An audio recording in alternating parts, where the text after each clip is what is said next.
So welcome everyone. It's my honor to introduce to you Julia Suárez-Krabbe. She is an associate professor in cultural encounters at the Department of Communication and Arts at Roskilde University in Denmark. Her work centers on racism, human rights development, knowledge production, education, and decolonization in Europe and the Americas. Julia is the author of Race, Rights, and Rebels, Alternatives to Human Rights and Development from the Global South. Julia, it's an honor to have you with us. The floor is yours. Thank you. And I also want to say that thank you for inviting me in this space. I really appreciate the space a lot. I haven't been able to attend many of the meetings because of my own working schedule here, but I have actually seen some of them afterwards, and it's really inspiring. And there's many themes, and it's really, I think it's really strengthening also in these very difficult times, also to have such a venue where we can share thinking that is where the space for kind of entering into in-depth conversation without having to explain the whole thing from the beginning is also available. And anyway, the title of this talk is over our dead bodies, the death project, egoism, and the existential dimensions of decolonization. And this is, I'm going to talk a bit about the paper. It was sent also in the material, so it will more be kind of highlighting some of the points that I'm making in the paper and why. And I think that this question of how these thoughts come about and why they are important is really important also to address here. So I will spend some time doing some contexting in terms of how the paper or those ideas are coming along. I see both papers that were sent. I think there were two of them. I see all of that as work in progress, and because yeah, I think all thinking is also conversation, some kind of common that of course develops. Anyway, so the first thing important here is that I am Colombian and Danish. So I was born and raised in Colombia. Due to the war, we came to Denmark. Sometimes I refer to myself as a luxury refugee because I already have a Danish mother and access, etc. We came here when I was 12, and then when I was an adult, I returned to Colombia and lived there for some years again. And in that period, I encountered both the decolonial perspective, where Ramon Grossfogel, Kathy, people were visiting and giving talks in Colombia.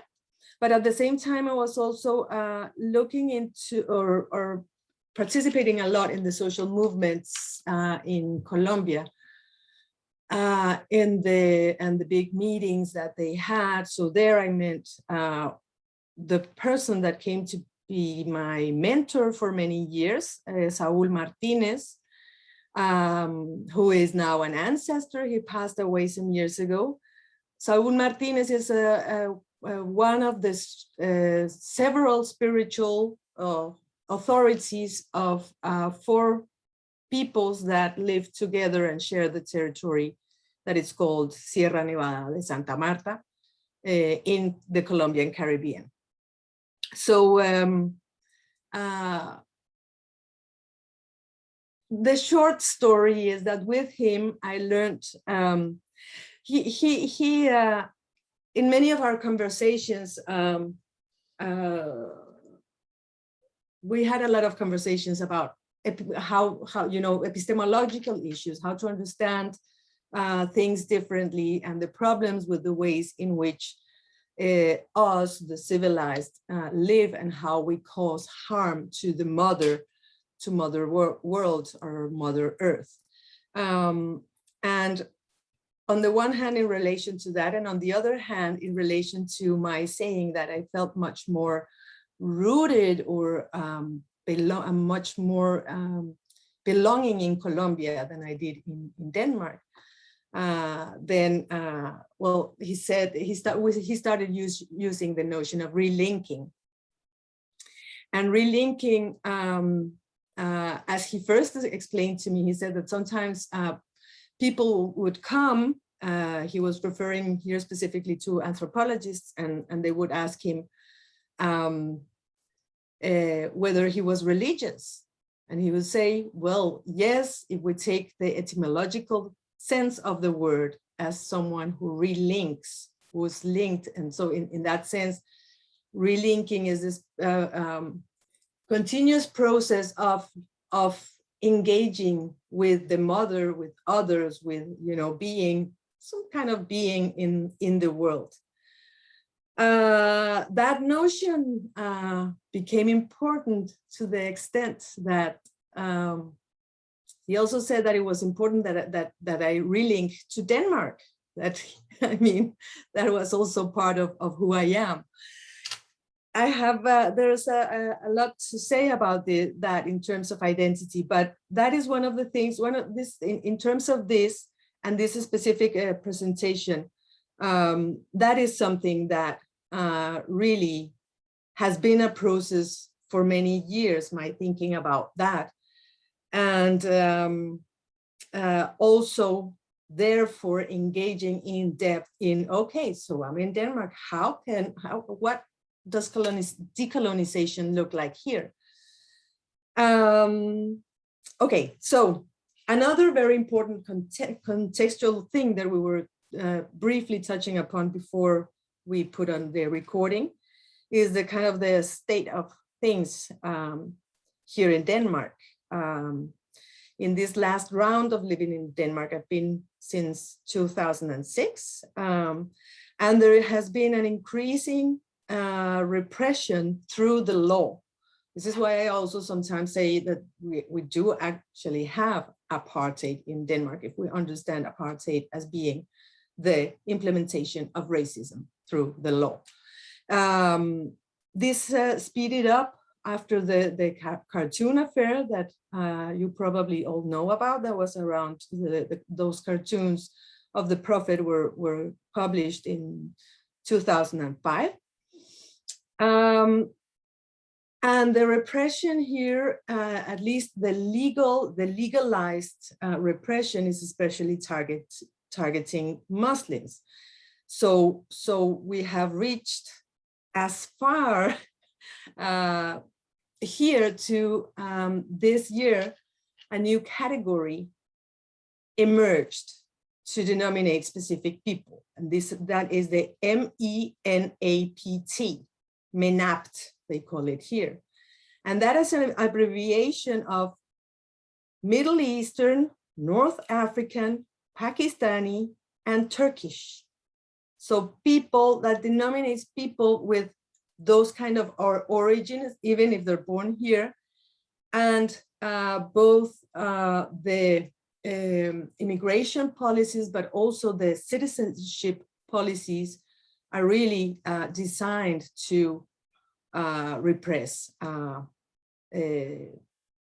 people that are most likely to be Muslim here in Denmark.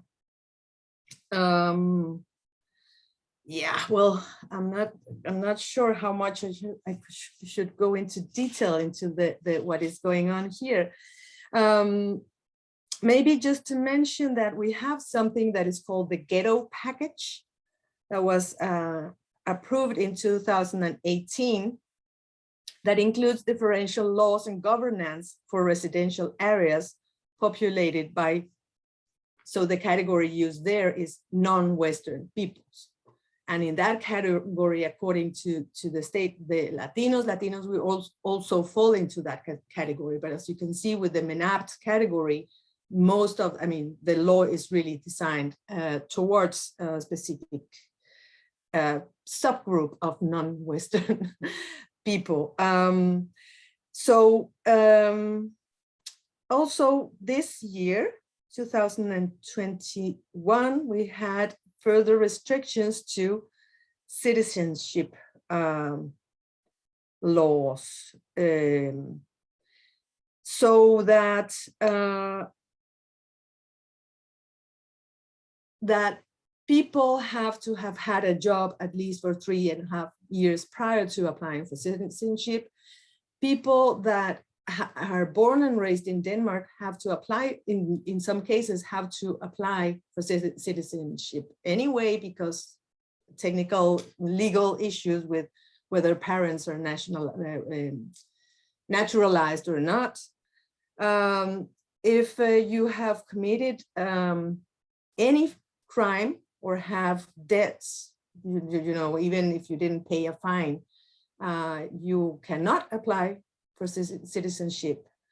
So they are restricting the access to citizenship so much that even people born and raised in Denmark cannot, and cannot access that, which is of course a very serious political problem as well, because that means that you're restricting, like in the US with the prison system, right? Here you're restricting people from accessing to vote, for example, things like that, by this way of enforcing these laws. Yes, so three more things I want to mention that are important in terms also in terms of the context I have in the back of my head when I kind of develop my ideas. We have also, of course, in the public realm, as in many other places, an increase in kind of the normalization of racism. We have kind of small Trumps here too in the politics. They're not the powerful politicians, but they are really successful in pushing the mainstream politicians into hate speech, racist speech. I mean, even our Prime Minister has used a term that is very derogatory here in relation to speak about Muslim young men in public. I mean, really. Anyway, so this normalization of racism, and of course also an increased normalization of heteropatriarchal discourse. And we've also seen again increasing attacks at what they refer as pseudo researchers.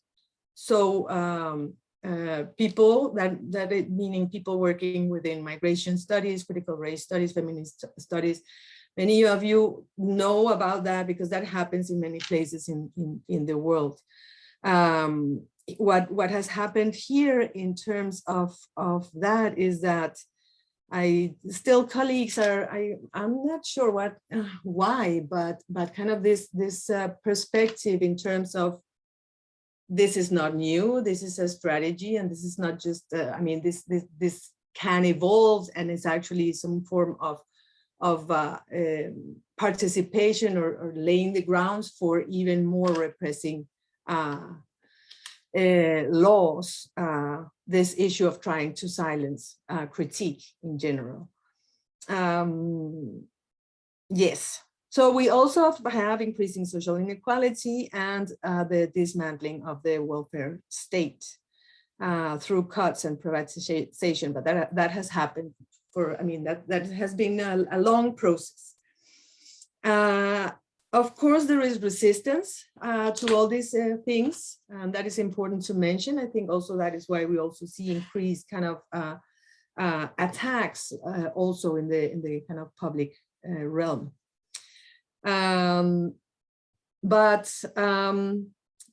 So that is kind of the context. And that context is quite depressing, and even I think more difficult to be in, because sometimes it's like I see this sometimes in my students, and indeed one of the papers that I sent you was kind of this love letter to the students, because what happens is that they're critical to all of this, and they also engage in this processes of resistance, but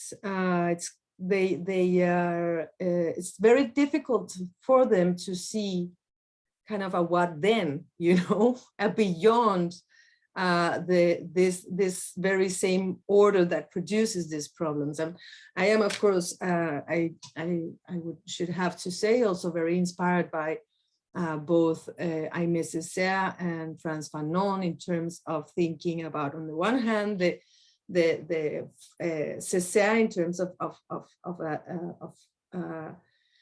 the Western civilization kind of imploding. And this is not only Césaire, I mean, Cedric Robinson also said it. Many people have, you know, also indigenous people in Colombia have said, but this is a civilization that is imploding, that is going to an end. And we then, of course, need to think through also how we build what is, you know, what transition is there.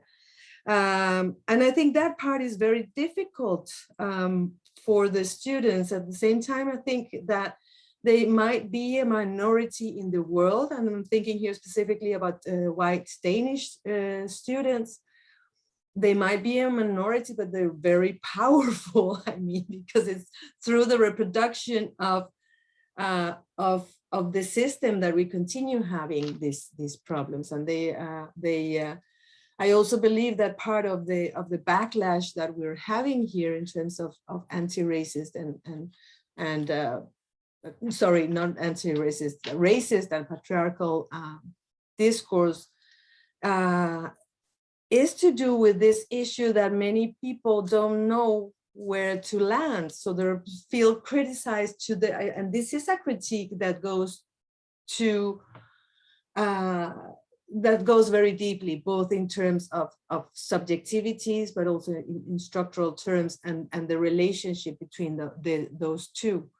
So of course, I think sometimes people kind of go, wow, you know, they go in the complete defensive and start attacking. So I've been thinking a lot, okay, so how can one, I know my students would not be among those that end up being, you know, but still, how can one kind of try to nourish something different so that in general, white people in Europe start seeing that yes, they can be more than that kind of being that is actually, as Lewis Gordon would say, militating against human being. In other words, taking up the inspiration from Fanon, how can we reintroduce ourselves into the world? And this reintroducing, of course, resonates with the relinking, I think, that I mentioned before. So that is how all this starts. That is kind of the contexting I wanted to give you. And then, I have developed further on a concept I took from indigenous thinkers in Colombia.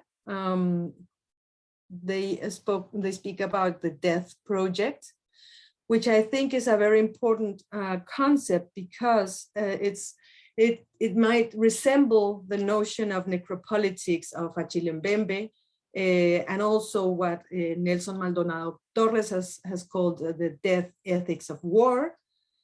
Also Sayak Valencia's notion of capitalismo gore, gore capitalism. But I think this one is important because it includes this consideration about the negation and exploitation and extractivism in relation to mother world. And there is it where the spirituality enters. So there's kind of the whole issue of relinking in that sense also involves some this interaction that I know many of you also knowing and engage in that with ancestors, with other beings beyond you know the physical form maybe.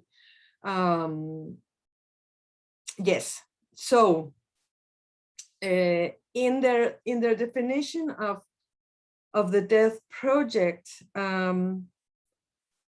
the NASA people and the Organizaciones Indígenas de Colombia, so the broad organization of several of the indigenous peoples in the Colombian territory, they have a thing that I have not thought in depth before, which I am taking up now, because the death project, I worked with that in the book in Race, Rights and Rebels.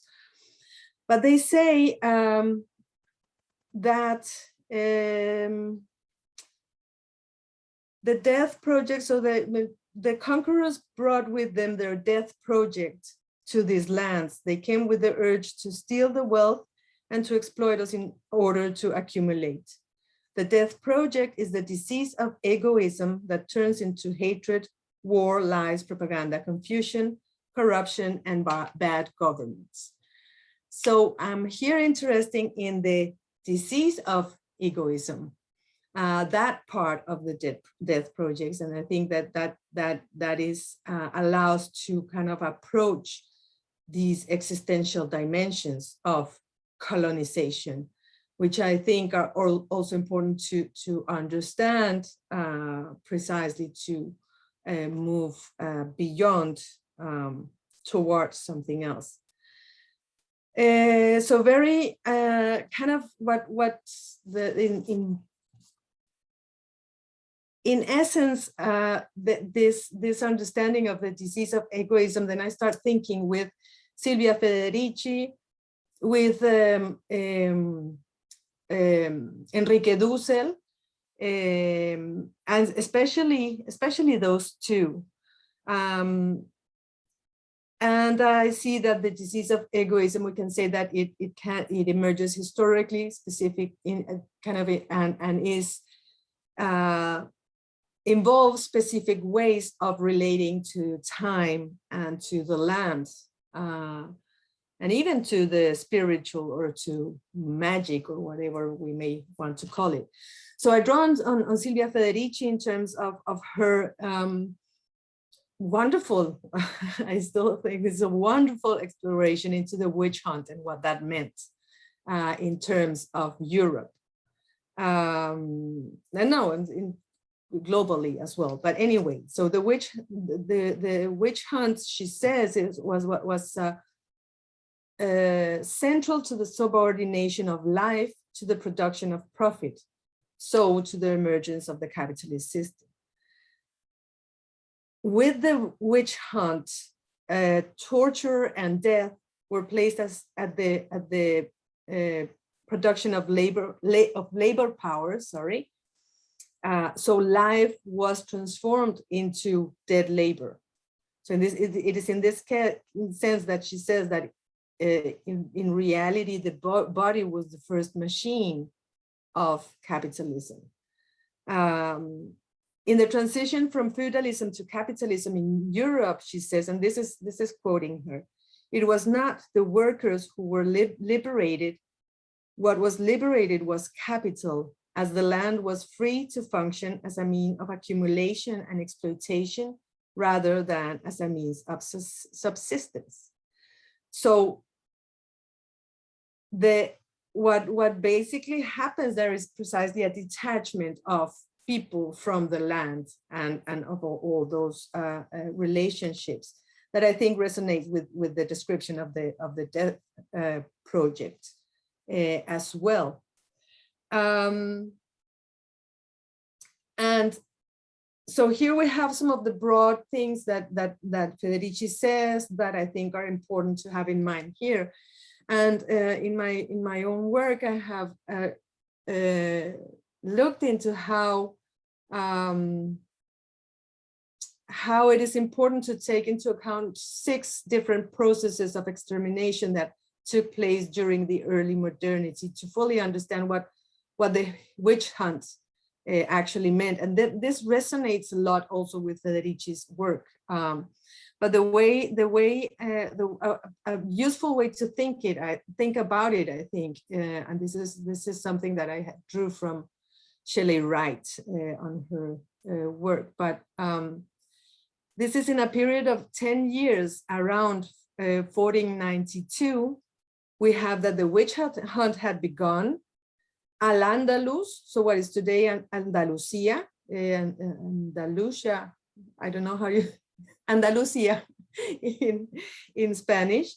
That part had been conquered, and Muslims and Jews were systematically persecuted, murdered, or expelled. In that period, as many of you know, the category of the Semites was a category that denominated both Muslims and Jews. In that period, also 10 years, around 1492, of course, the colonization of what is today the Americas was initiated, and the trade with people from the African continent has been established. And the first legal measures to expel Roma populations in European territories, and this is specifically in the Iberian Peninsula, but that was inaugurated. So we have a period of massive persecution. Witch hunt was part of that articulation, and I think Federici shows very well how that also kind of evolves in and with the colonization and enslavement, and is kind of further refined, if we can use that word, to that kind of practices. So how do these historical processes contribute to or cause this emergence of the disease of egoism? This is also where Dussel comes in. Enrique Dussel has a conceptualization of, he has stated that we need to understand that the I think, therefore I am, the Cartesian self is preceded and actually is dependent upon the I conquer of what he calls the first modernity. So this is a subjectivity that emerges in that process of actually doing, being the doer of all those processes of extermination I mentioned before. It is an individual, a male property owning, accumulating kind of, the processes of accumulation. Christian, I would maybe add Christian fundamentalists. And he was perhaps the first subject of the death project, so produced by this engagement in a death project. His existence rests upon the exercise of terror and torture and exploitation, expropriation, and other forms of physical, psychological, and spiritual violence. It's an individual already detached from the land and living in linear temporality. And in that, because we also know that in the discussions of whether the indigenous populations in the Americas were human or not, was also an idea that came to be, and it was partly because of the position of Bartolomé de las Casas, the indigenous people as being human beings, potentially kind of fully human beings by becoming Christians. So this idea of potentiality was already there, some kind of development, underdevelopment idea that came to develop into what we have today, you know, this linear conception of time and people being behind. So already there, that individual is advanced in time, sees himself, starts conceptualizing himself as being more advanced. The I conquer is then incorporated into the I think. It's not like that, like the I conquer disappears, right? It's part of, that is Enrique Dussel's point also, that it's part of the I think. And he is incorporated into this I think through the refinement of the prescriptions of coloniality. So the continuation of these practices and such continuation, so such kind of refining of the prescriptions of coloniality, or the death of really kind of carrying out this continuous death project, involves Federici's idea of the death of the body, understood as the body dies as soon as it becomes the first machine of capitalism.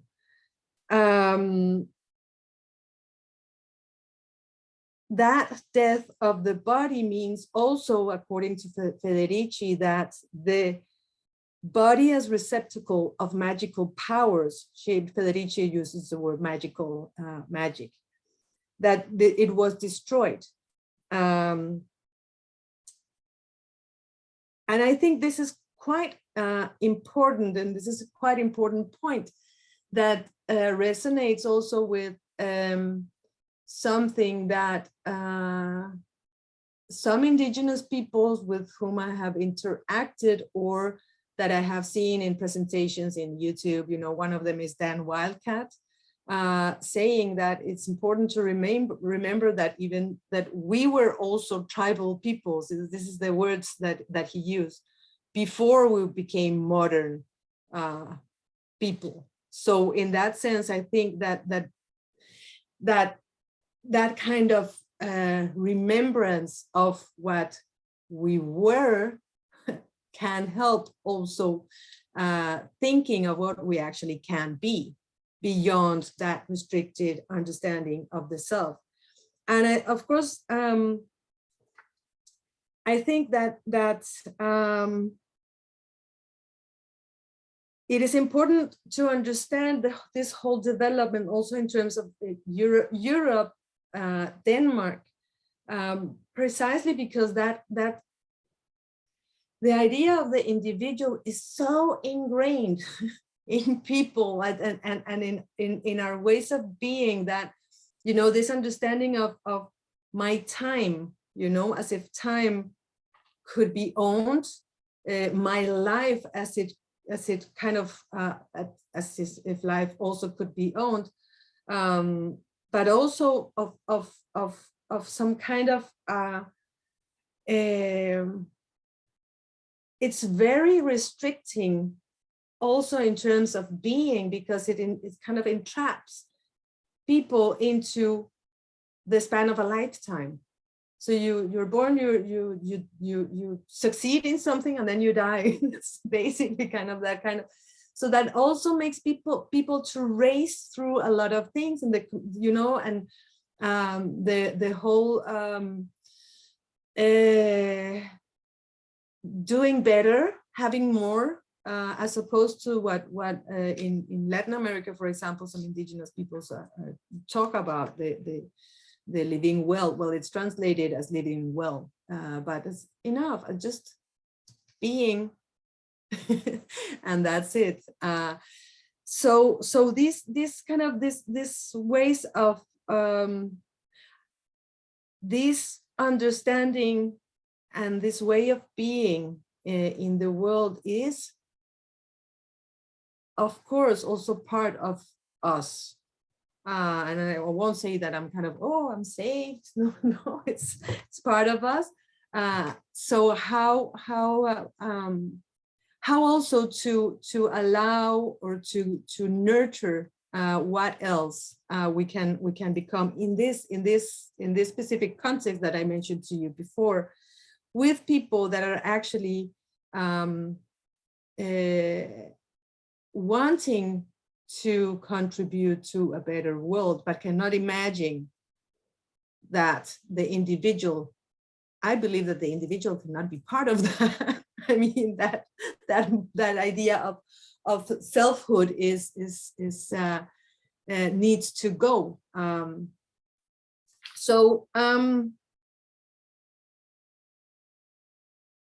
Just to this connects a lot to the issue of power and what Silvia Federici says, that in this Cartesian model of being, power is removed from the social and centered in the person, which is I think also quite saying in terms of even producing all kinds of anxiety and also loneliness in people. I just want to in order to kind of finish and rather open up for discussion, I want to just say that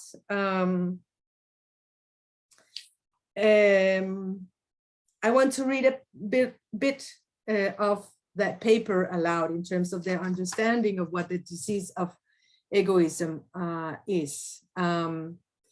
So the disease of egoism is an existential commitment to the colonial world system where we continuously choose sealing ourselves away from sociality and relationality, reducing our existence to being a human being that maintains structures that militate against human being.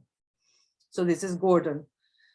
These choices and actions that obey coloniality's fundamentally antisocial and anti-relational prescriptions add up to become the death project.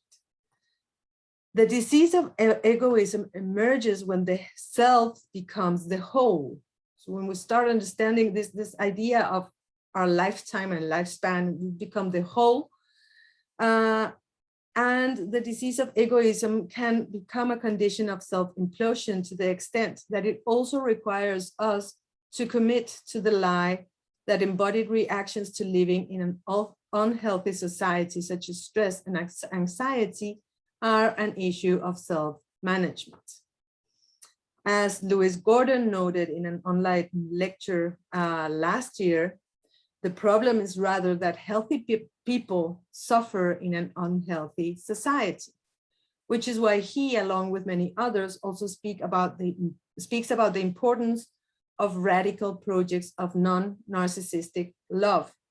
So it's not about you or me, but about us. This, I think, gives new existential meaning to the adage, get over yourself. Taking the insights pertaining to the effects of the witch hunt in Europe to the development of the I conquer, I think ego, those of us who are of Euro-descendant ancestry might usefully choose to go out of our minds and get over our dead bodies in this existential sense as well. So when the title says get over our dead bodies, I'm alluding to our bodies already being dead in Federici's term. Yes, so I think I'll leave it here and I look forward to engaging in conversation. Thank you. Thank you very much, Julia, for the very interesting presentation. I'll yield the floor now to Sinfree to pose a couple of questions before we throw the discussion open. Sinfree? Okay, thanks, Pasi. Thanks, Julia.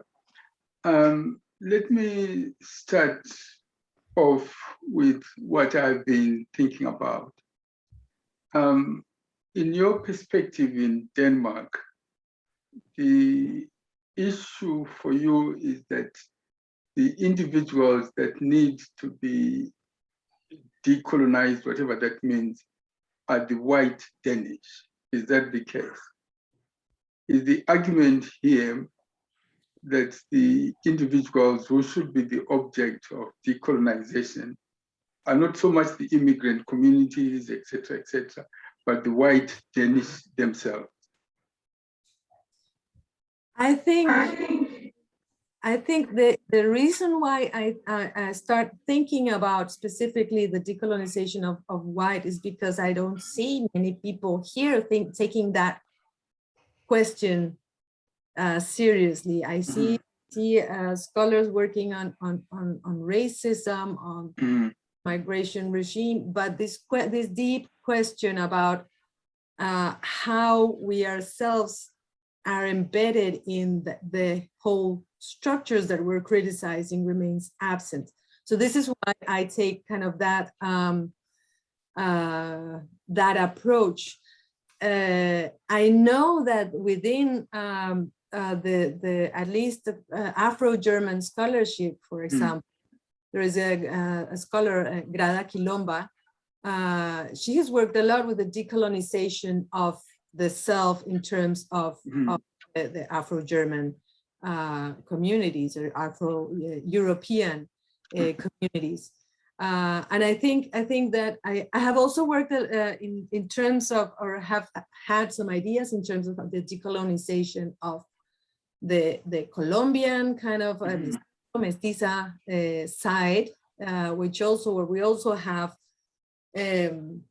a lot of, there's much more talk about and wanting decolonization in Colombia, but sometimes kind of the issue stops at some point where, for example, where we start thinking, okay, but what does that mean to us, particular colonials, right? That's addressed.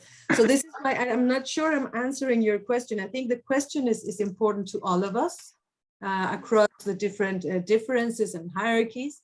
I'm addressing it here at the belly of the lion or the mouth of the lion, because I think it's important. I think it's absent, largely absent. So that's what I want to feed into.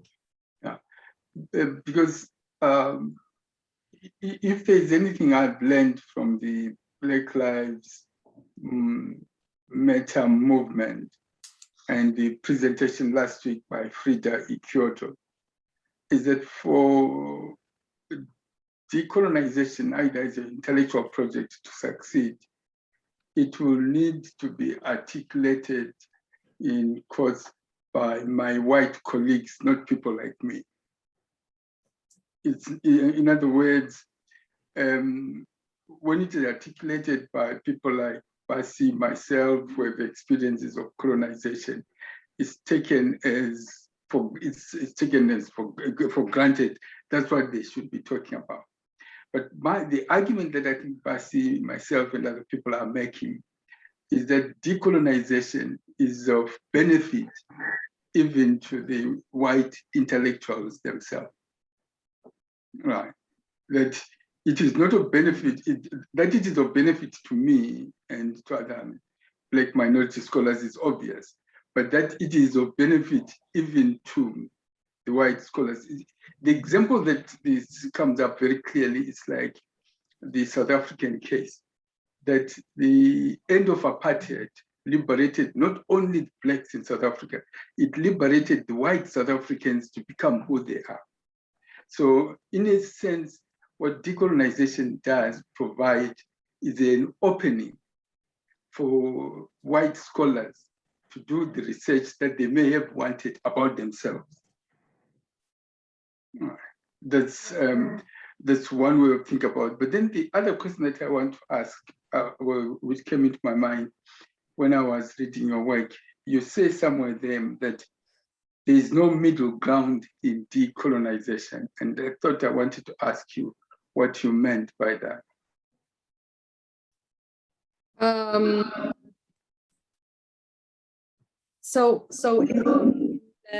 completely agree with your previous comment, and I think the issue of we have some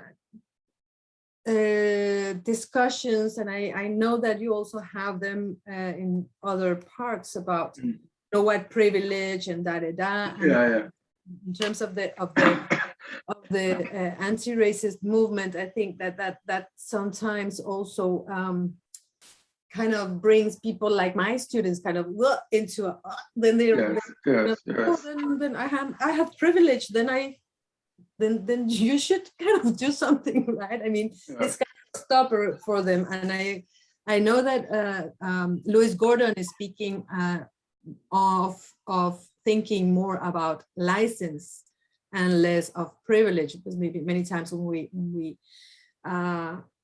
think about privilege, we're thinking about things. I mean, if we speak about education, we speak about having dignified life, etc., a healthy life, things like that. Then that is something that everybody should have, should not be thought of as a privilege. What Lewis Gordon says is that we should think more about license, because what white people or settler colonials, etc., what we have is license to exclude, to kill, to all this kind of, and we can either use that license or we can stop using that. So it's in that kind of way. This is to approach also the second question. It is in that kind of way that I think there is no middle ground. It cannot. That is one of the the dimensions of it. Another dimension is concretely connected to how decolonization has been adopted and in several cases whitewashed in the Nordic countries, so that it becomes an idea and not a practice. Yes. And it becomes, even some people talk about decolonial theory. We think about it, I mean, that is completely outside of this whole spirit of decolonization, because it's not a theory as such, right? And in my understanding, at least, a reintroducing ourselves, and it's a process for another world as well. And the third reason why I say that there is no middle ground is also partly in response to the kind of critiques I get here, which is you're too radical. But, I mean, isn't there something, and shouldn't we keep the educational system as it is? Isn't it enough with a few kind of corrections? But to me, that presupposes that the system is already complete, and that is not my position. And I believe that many others, that was also what people like Cedric Robinson and Aimé Césaire and Fanon also have been articulated. The system is in itself, it's designed to carry out the death project and to produce this kind of selves that enforce its prescriptions. So I think that is what I mean by no middle ground, which doesn't mean gonna do away with things, but if we understand that, if we do take it seriously, that the civilization is coming to an end, and of course that is a long process, then we can also see that, okay, that we need to think about what are we going to leave for future generations to build something else.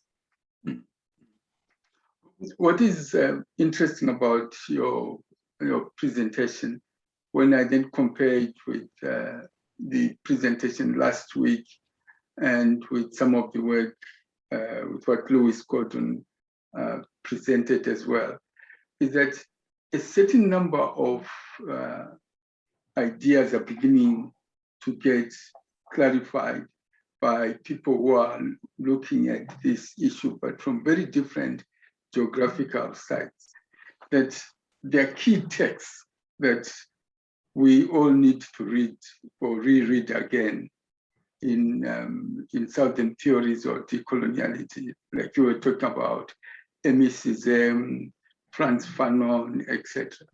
The presentation last week was by somebody called Freda Ikoto. She was talking about Epistemologies, Frantz Fanon, and Black Lives Matter. And what is interesting is you're talking about, to some extent, Frantz Fanon, Epistemologies, and then you link it up with your work in Denmark. So pedagogically, a number of key texts are beginning to emerge as texts that we need to revisit, which shape our intellectual imagination as we move forward. Then I think the interesting statement that you make, which is in one of your papers, you say that decolonization should not be combined with other critical approaches, and neither should it be depoliticized. That's quite an interesting statement, in the sense that in, let's say, in applied linguistics, we have a very strong critical component. But the challenge that you are putting across here is that decolonization as a critique is different from critical approaches. Is that what you are saying? Yes,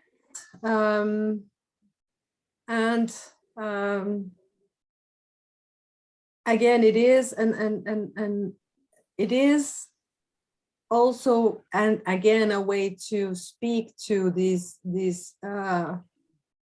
what I also called sometimes fashion decoloniality. Yes, yes. So that is also a way to kind of respond to that,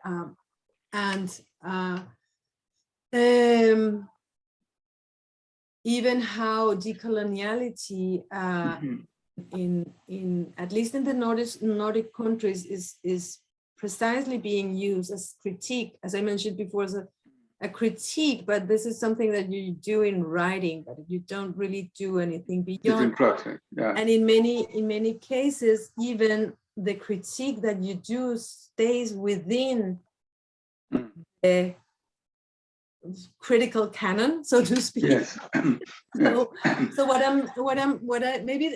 it's a good thing with an example, because what I think is so amazing also in terms of teaching in these kind of issues here in Denmark is that, for example, a few years ago, the basic understanding of, for example, Fanon, the students didn't necessarily have that.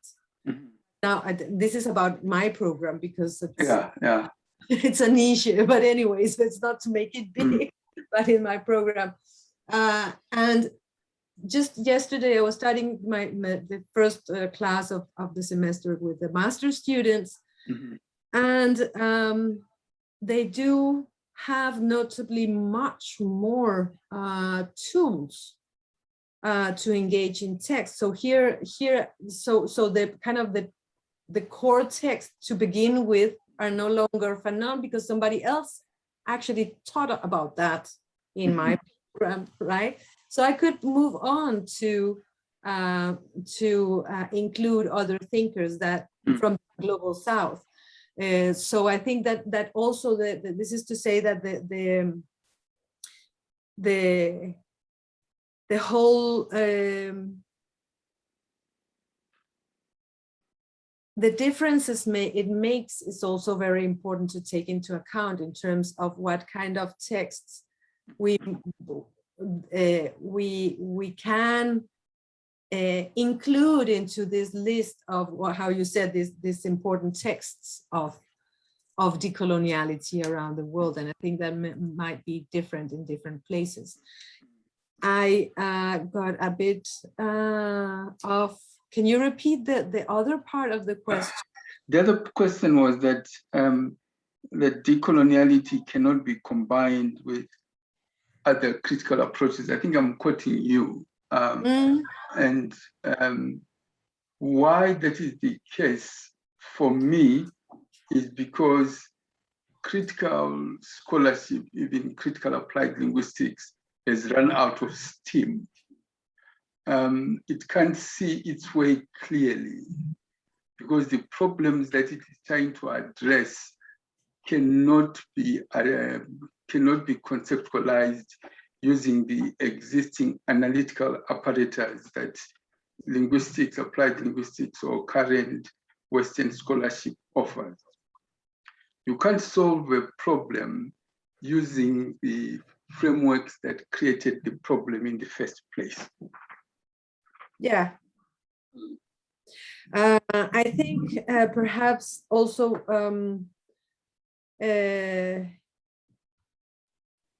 to add here that in decoloniality, if you think of decoloniality as a critical approach, I think it reduces it to something that then can be kind of defined in disciplinary terms, which I think is dangerous development, right? Because that is that is what closes for thinking. So, and this is also very much inspired by Lewis Gordon, that speaks about living thought, right? So I think that point is very important, because on the one hand, I don't think decoloniality, I mean, if we start kind of defining who is a decolonial and who is not, that's a problem. At the same time, I think it's important to insist that decoloniality is not merely a critical perspective.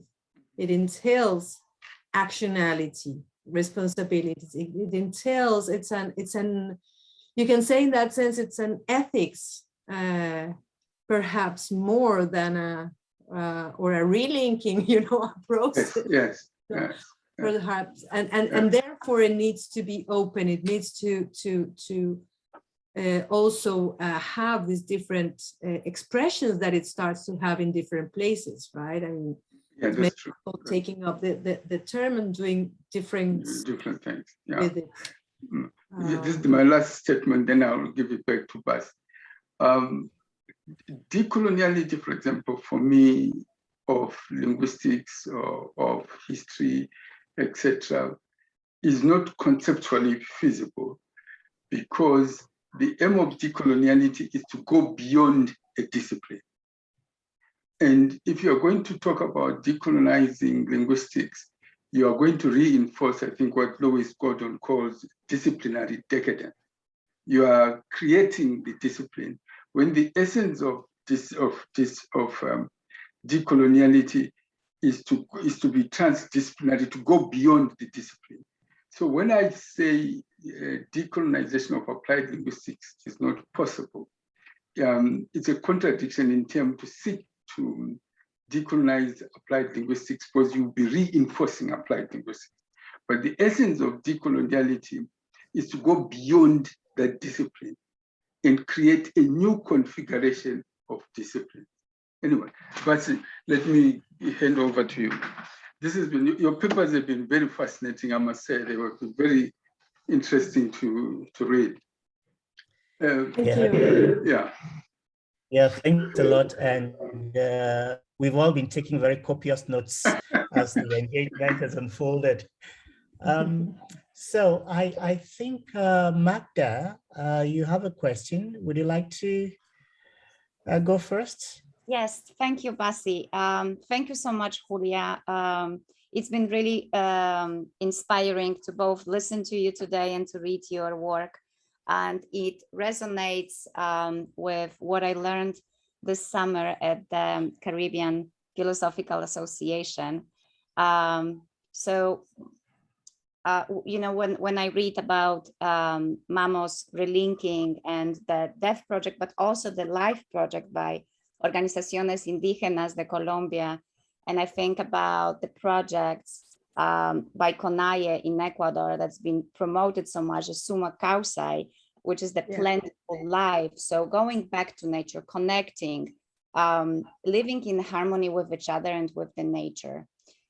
And so then I start making questions to myself about the tools that I have as a researcher doing research in the Global South. So I remember Louis Gordon saying that the tools that were created to tell the truth are used actually to tell lies.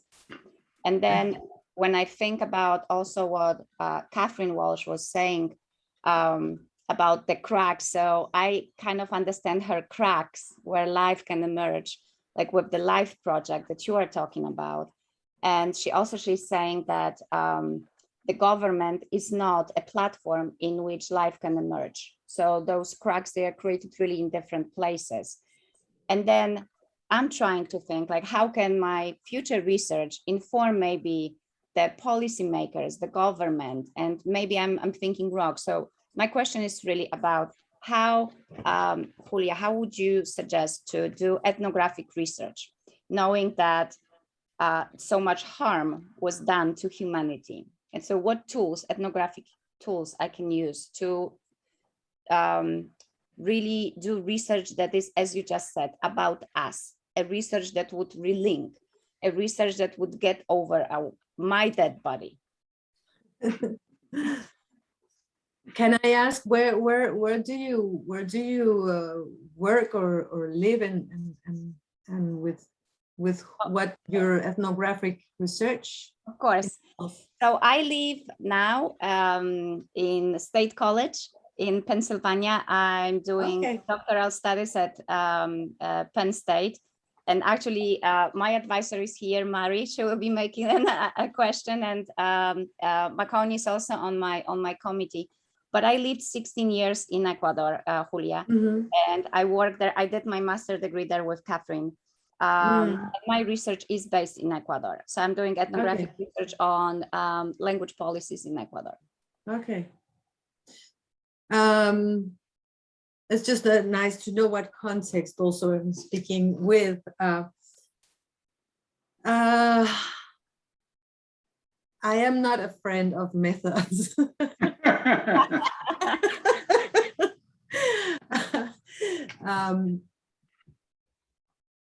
I mean, it's kind of also back to Fanon, but methods somehow devouring themselves or becoming the kind of important thing more than the actual introducing yourself into the world in which you're connecting. I also think that there is something about the whole narrative, at least in terms of ethnographic methods, that of course there's many, right? But there is some imaginary about where the researcher is and then the field, and that continues to be some kind of separation that for me it's very difficult to defend and work with. When I work with the indigenous peoples in Colombia, I mean, as you know, with many indigenous, at least in the spiritual authorities, it's not a question of whether you kind of if I was accepted to work with them, and it was also made clear to me that that was a life commitment. I mean, that was a commitment. That was not just, you know, so that's also living another kind of time. But when I was accepted to work with them, my whole idea was also more to learn than to study them. So my idea was to study human rights and development specific. I mean, this is part of the research then turned into the book Race, Rights and Rebels. But how does that look like from there? I mean, how can one it was not even an effort to kind of understand their perspective, but more to engage in conversation about that and how they could be understood in conversation with them.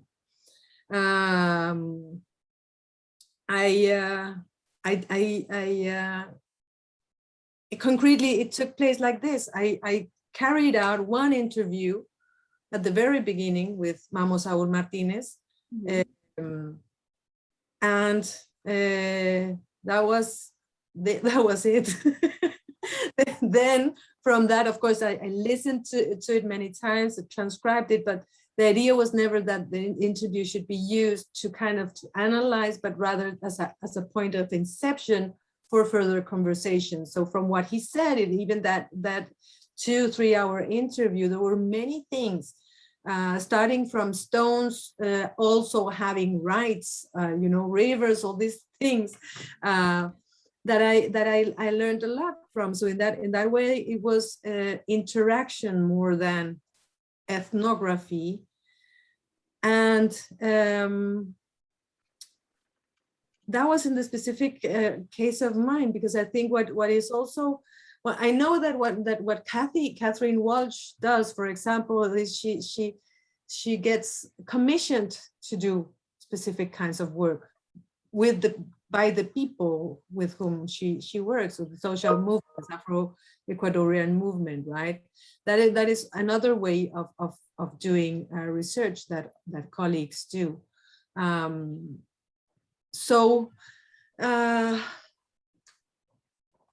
would say that more than method, then maybe it's kind of this thinking about not allowing your research to detach you from the world and the realities that you also want to contribute to building into.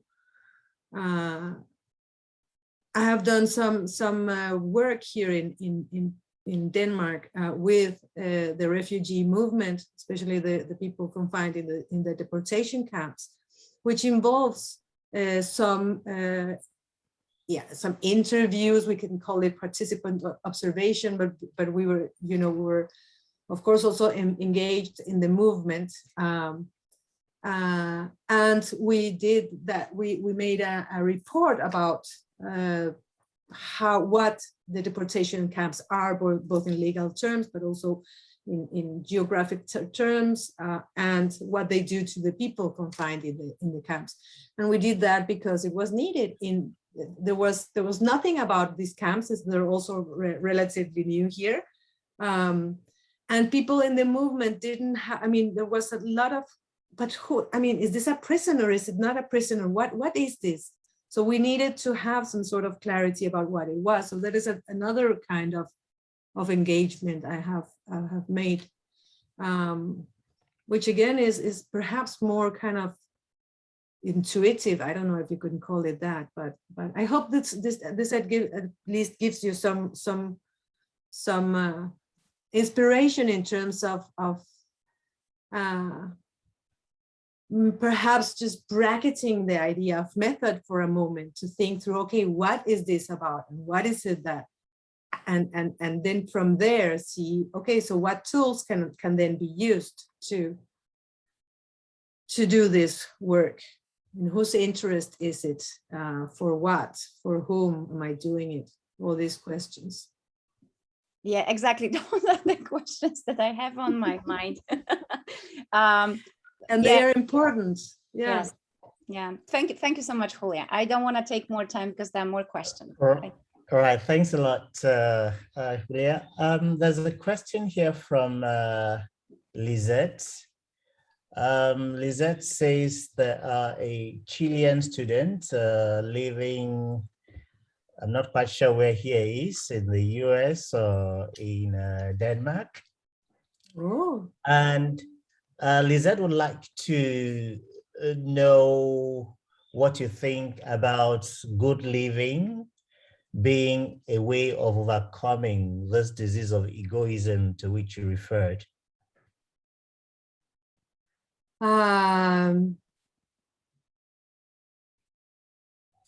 I am a bit.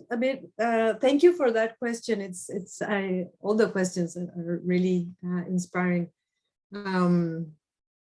The issue of buen vivir, as Magdalena mentioned, this idea emerges from indigenous or from efforts as translating indigenous concepts such as summa camaña or summa causae. And well, many of you are also linguists, you also know the difficulties of translation. It's also when we take into account kind of epistemological issues, and anyway. But taking that in mind, I mean, the buen vivir, as it has been translated, has been translating basically as, or has been forwarded as an alternative to development. So instead of this whole system being built upon accumulation, then a system that builds more on reciprocity and solidarity and just of living well.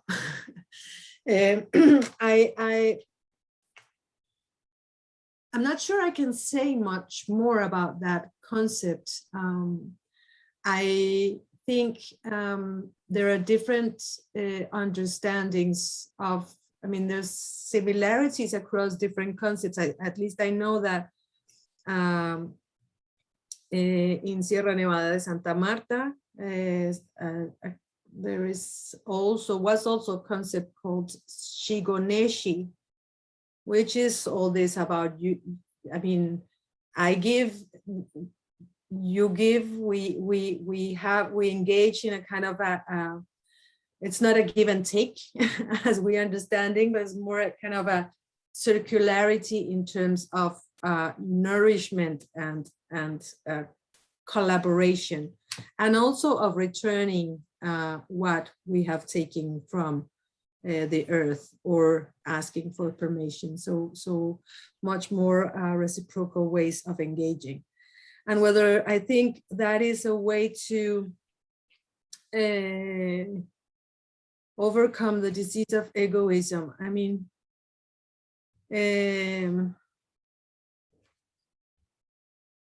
I think that there are many levels. And we must remember that I am again thinking of the disease of egoism as it kind of takes place in kind of Danish culture, if you can talk about such, and it's not an insular thing, of course, but in this specific territory as well.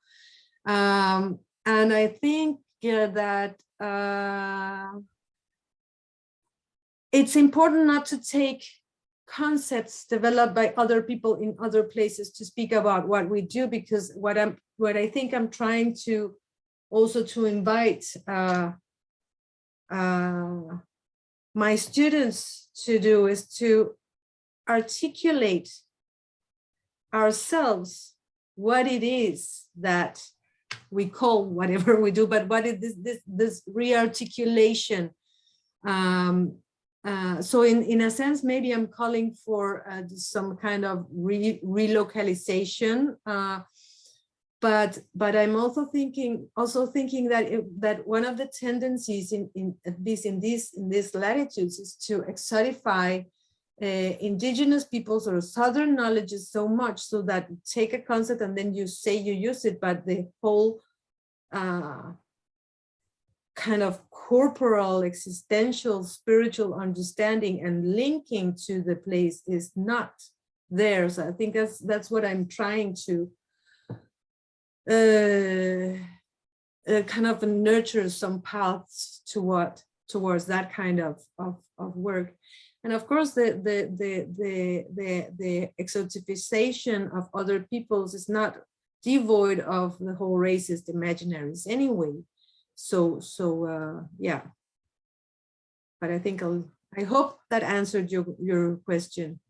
And if you're living here, if here meant Denmark, then it would be nice to meet. That's wonderful. So Lisette, an open invitation there for you. Mari Haneda has a question she would like to pose directly. Yes, thank you for your talk. I'd like to go back to Makoni's question about your view that there's no middle ground in decoloniality, and your discussion about the decoloniality does not equal criticality. So I agree with that position. But my question, like I have two prompt questions. First, that all critical approaches are not equal. Some critical approaches actually take praxis approach. So can we just sort of make generalization that, you know, treating all critical studies as equal?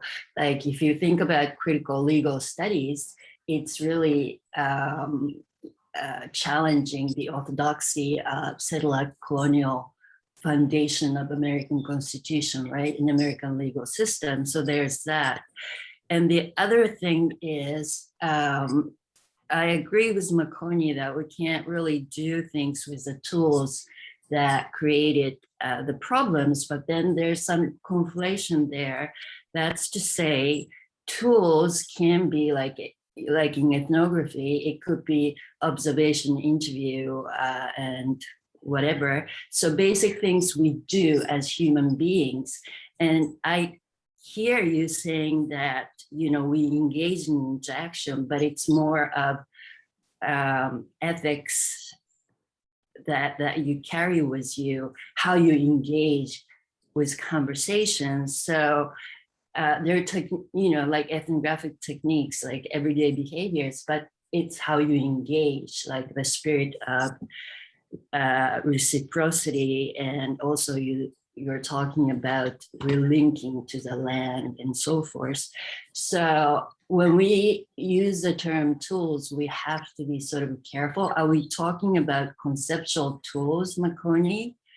What do you mean by tools? So, I mean, I like the direction, but I just want to get a little more clarity. Okay, I think I'm talking about conceptual tools. Right. So who do you want to go first? Yeah, that's good. Yes.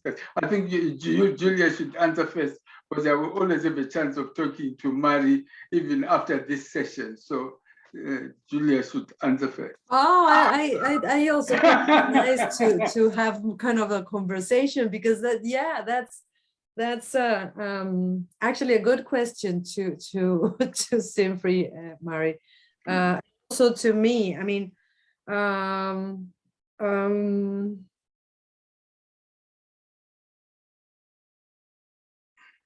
yeah. There is something here, and now I'm thinking with you, of course, because I don't have an answer to that. Mm-hmm. This is also an invitation to think, but there is something about, even about the words and what they, how kind of what they do in our minds. And I guess that is what when I speak about method or methodology, what I think it does in students' minds, for example, is that it kind of closes, and they expect recipes and things like that, and the kind of enclosure I'm talking about. But there are also the issue of decolonization. I mean,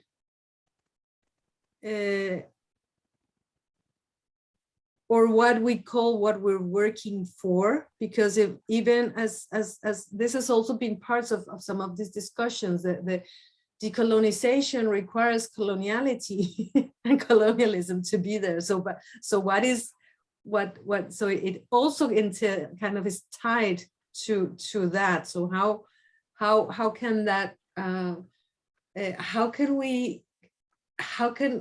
we use language in order to assist us in understanding that what Magdalena said, the cracks, something that Catherine Walsh is talking about. So the transitions, this in-betweens, because I don't have a language for that. And this is in part also why I use relinking. And I mean, the trying to, Lewis Gordon does this a lot, that go to etymological meanings in order to kind of open up for language. But I think that this question, and maybe we could open up for it, because this is a more question that I would love Simfri's to hear Simfri's further considerations about this. But also take more questions. That is also nice.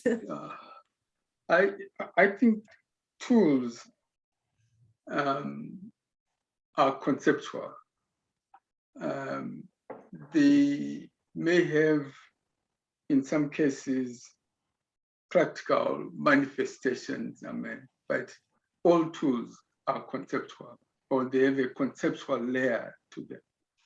That's what I want to. So, for example, the tools that are used by the gardener, and when the gardener is using them, there's an element of conceptualization that takes place into it.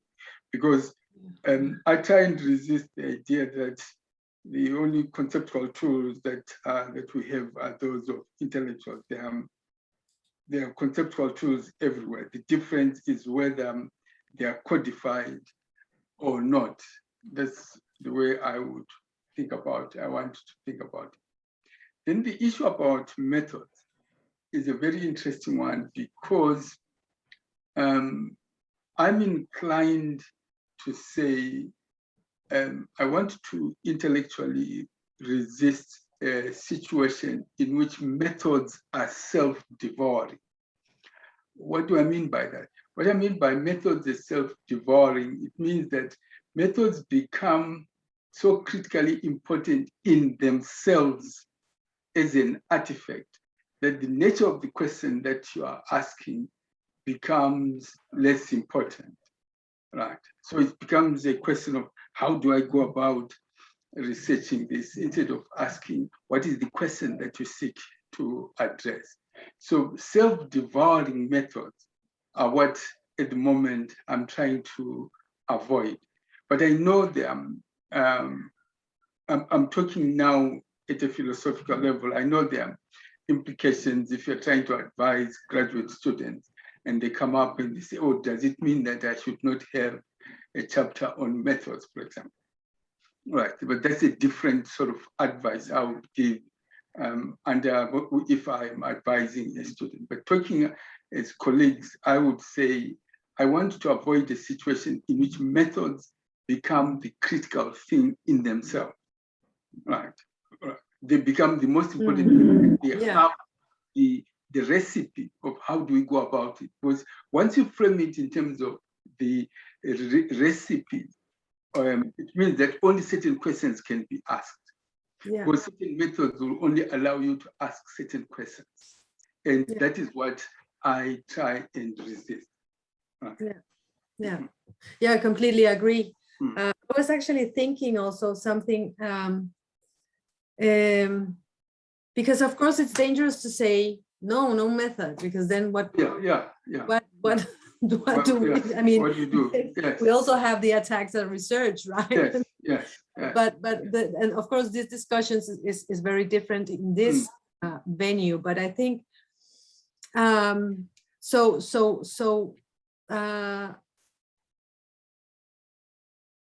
I think that rigor, that's it. Yes.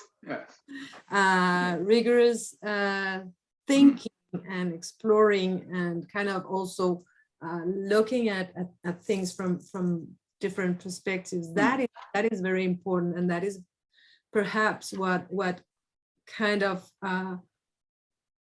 can get lost when we have these self-devouring methods, where the rigor becomes in whether you follow the method or not, right? Instead of what you were actually trying to understand.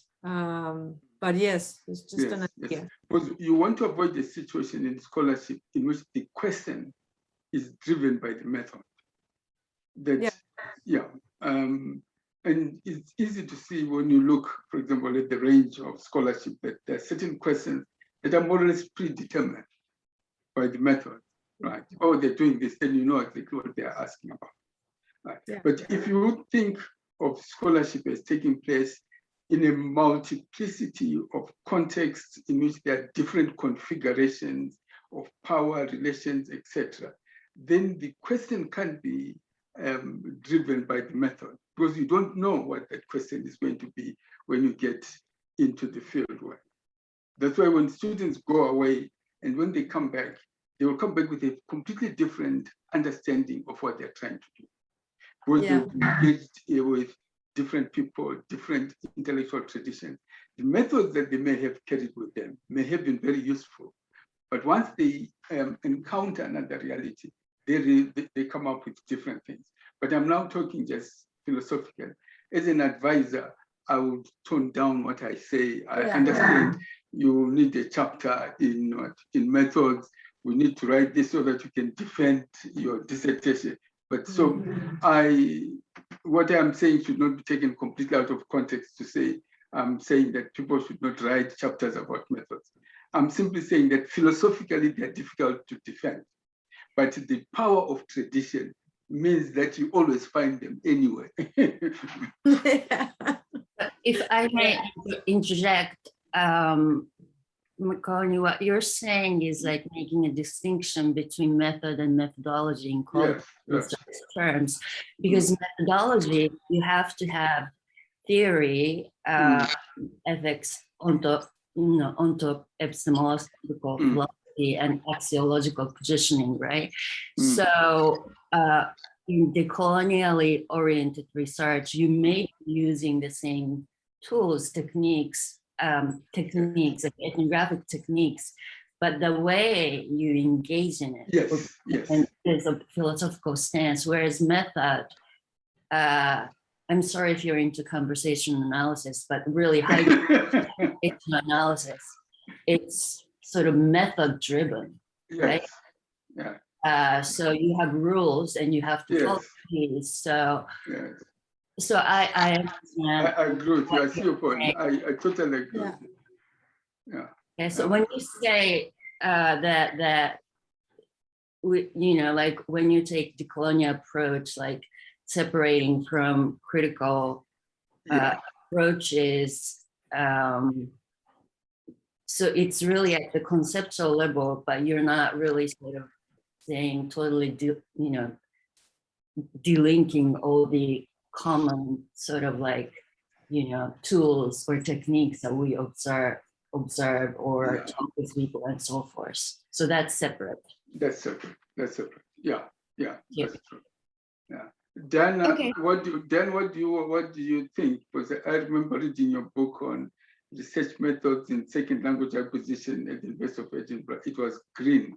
I remember the green cover.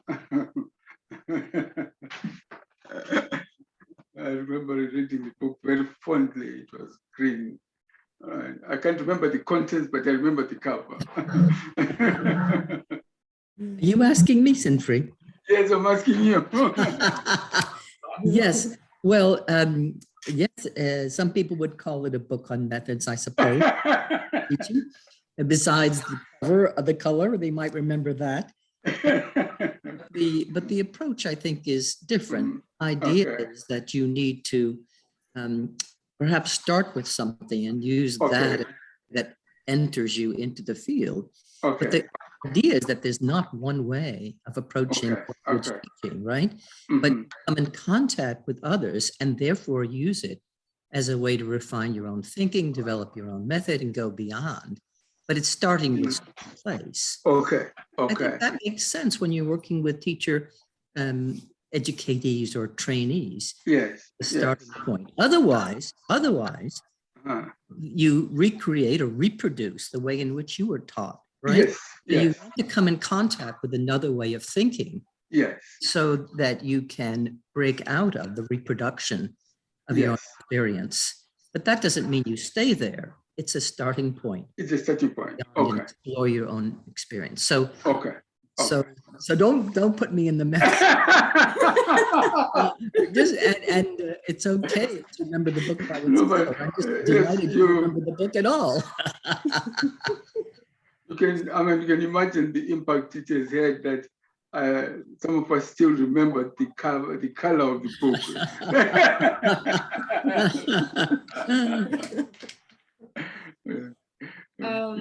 Okay, so I'll be taking over from Prof. Antia actually. Okay. Next up, it's Anissa who has a comment. Okay.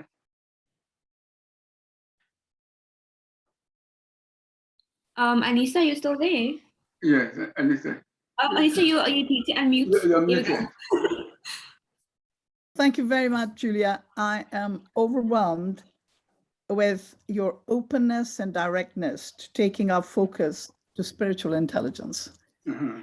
It's something that I've been very interested in. And when Howard Gardner came up with his work on multiple intelligence, there was a sad lack of spiritual intelligence in it.